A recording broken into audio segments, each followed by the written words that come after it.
Hello and welcome back to my channel. I am feeling great. The sun is giving me so much life right now. Um, and I hope it is for you too.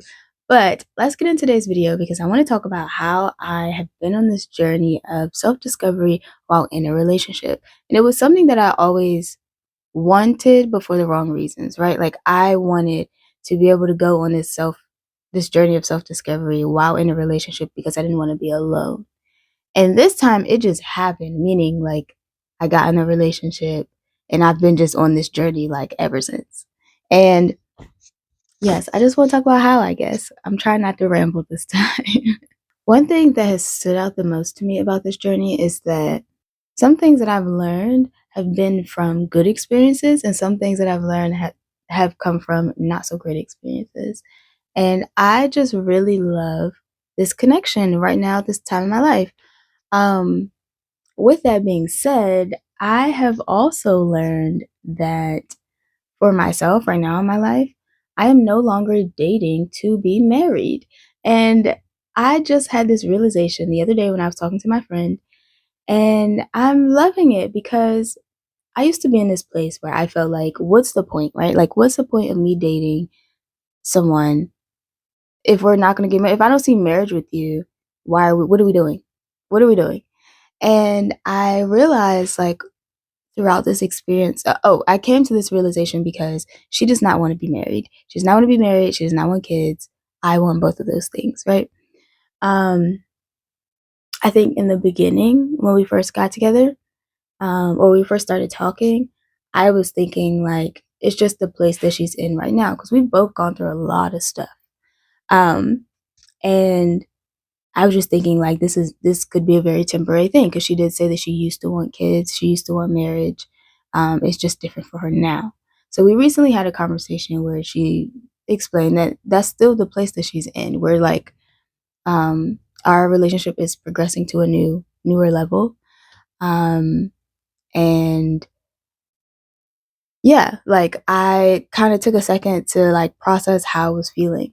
And the way that that looked for me, like I was just thinking, I went straight back to my old thought process, right? Like I was like, then what are we doing? Like, what are we doing? If this isn't going to end in marriage, what are we doing? And the more I thought about it, the more I was just like, wait, no, like not every relationship that I have to be in has to end in marriage. That's the beauty of having the freedom to be in a relationship for certain seasons, and then you find the person, right? That you choose to spend your life with. And I realized throughout my life, it has put me in a position of just like tolerating stuff because it was like almost as if I felt like I chose you, we're together, I'm dating to be married, so I have to put up with your stuff, right? And that didn't allow the development of a actual relationship and the autonomy to be able to say, I this is not what I want. This is not what I want. This isn't no I don't like the way this is going, so I'm not gonna stay. And it was like a domino effect because then the person kept doing what they were doing because they knew that I had chosen them and I'm a loyal person. So it was freeing to be able to say, I'm present right now in this moment, in this relationship, and I've learned so much so far, right? About myself, really about myself. I've learned so much about myself. I've learned things that I never thought that I would learn. Um, and it's just been a really nice experience, like nice in the sense of like I am loving seeing my growth, right? I'm not gonna say things between us have been like peaches and creams the whole time, um, but we're in a really great place and have been for a while. And I just treasure everything that I've learned throughout this experience. And had I only been dating to marry, I would have missed out on all these lessons. And I'm just really grateful. And so now I feel like it has shifted my entire perspective on dating. Whatever life brings, I am focused on being present. And I am so grateful of having this lesson in this way, right? It's so beautiful. I don't even know what else, if I even have anything else to say to you about that. have to document this point in my life because while this is so great, there is a possibility that at some point in my life, I will kind of go back into the old like thought process. And if it's not working for me, I'll have this to remember. So yes, I'm grateful. Oh, I guess I can tell you some of the things that I learned. So along with that, I learned to enjoy my own time.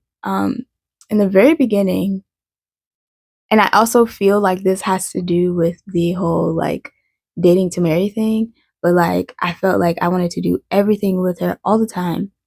Um in the time with myself, like alone, I felt anxious about it. Like I'm just like, oh my gosh, this means that people don't like to be around me, stuff like that. Like I had that perspective. Um and learning to honor her space and to also start valuing my own space and my own time. I I learned that. I learned to value my own space, my own time, and to do things that I actually enjoy. Now, like I live for my own time. I love it. Like, we'll see each other uh, a couple times a week, and I'm okay with that. Or sometimes we don't even see each other for a whole week. Sometimes too, like, we just flow with whatever we need or whatever we want. And I just enjoy that so much. Something that I never saw for myself because I used to be really like wrapped up into whoever I was with, like so wrapped up. And if I did do things while I was by myself, it was to pass the time, not because I actually was enjoying my own time. And now there's so much and I just love it. Oh, another thing that I learned is how to communicate. Now, I have always felt like I communicated well. But communication takes both people, right? Like I could communicate with all my words in all the ways that I know. But if my audience is not receiving what I'm communicating, communication isn't happening. So I have had to adjust and find ways to really like solidify communication. Sometimes I need to talk about it right away. Sometimes I need to take a couple of days where we don't talk at all. You know what I mean? And honoring ourselves in that way has allowed communication to flow so freely once we actually do come and talk about whatever it is. Sometimes it'll be the same day, sometimes it'll be in a week, sometimes it'll be in 2 weeks. It allows us to process and take the space that we need and allows the other person or both people to develop space for the other person's feelings. Sometimes we have to talk about it multiple times. We have found ways to effectively communicate based off of each other's communication style, how we receive information, how to work through the triggers and the traumas that we've been through certain things. The list goes on and on. But being skilled in that way of being able to work through all of the things and not just I'm communicating to you so you need to listen. um yeah, yeah. It has been such a great and beautiful thing. To avoid me going in a whole circle around again talking about the same thing, I just want to say that if you have had this experience or this realization in your life, tell me, when did that happen for you? How did you realize that you stopped dating to be married and started dating to be present and to learn your lessons along the way? When did that change for you? Don't forget to like, comment, and subscribe. And I will see you in my next video. Thank you for being here. But while you're here, actually,